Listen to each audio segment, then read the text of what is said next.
Yeah, so there are two things that the Chinese government did over the past. I don't know if they both happened last week. They both happened within the past 2 weeks.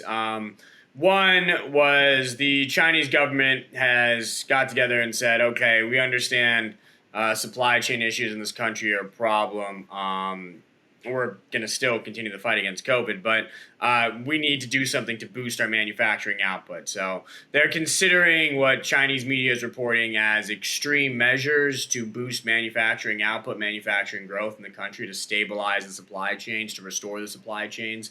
So that's obviously hugely beneficial for electric vehicle stocks broadly, but specifically Chinese electric vehicle stocks like NIO, because China is the heartbeat of the electric vehicle economy, the global EV economy. That's where essentially it's not where battery metals are mined, but it's where battery metals are turned into batteries. 60% Mm-hmm. of the world's global EV battery manufacturing happens in China, with a lot of that being the cathode manufacturing. And cathode is the most mission critical part of the battery, or some would argue is Mm-hmm. the most mission critical part of the battery. So as goes China's supply chains, China's manufacturing output, so goes the electric vehicle industry. Because something we have to realize about the EV industry is that the demand is not the question mark.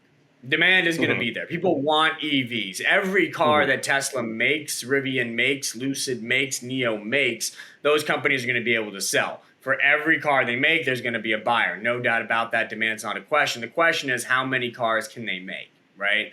So that is now a function of Chinese supply chains. If Chinese supply chains improve, manufacturing output goes up, then all of a sudden the number of cars these EV makers are able to make is going to go up, meaning that their Mm-hmm. revenues are going to go up. They're going to more quickly benefit from economies of scale, more quickly achieve profitability, or in Tesla's case, achieve bigger profitability. And that's going to allow for higher stock prices. So this is a very important piece of the electric vehicle puzzle.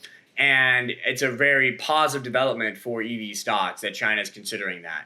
Now, the second thing that happened is the Chinese government is going to extend tax breaks for first-time EV buyers. So those tax breaks were going to phase out at the end of 2022, but given just the choppiness of the Chinese economy, the COVID-19 lockdowns, the supply chain issues we just talked about, they're considering extending that into 2023, or they are extending that Mm-hmm. into 2023 and maybe even beyond. So that, of course, you add more tax breaks into the mix, that should continue to juice sales into 2023. So that's a demand driver for electric vehicles. So with demand drivers on the way up, supply drivers on the way up, I think the bull thesis for electric vehicle stocks is significantly strengthening, and especially so for Chinese EV stocks, Mm-hmm. NIO of which is our favorite, obviously. Thanks for watching HGI Clips. For the full episode, head on over to our sister channel at Hypergrowth Investing by clicking the link in the description, or listen to the podcast on any of your favorite streaming platforms. We make new episodes every Wednesday, so make sure to check it out and subscribe to never miss any of Luke's hypergrowth insights.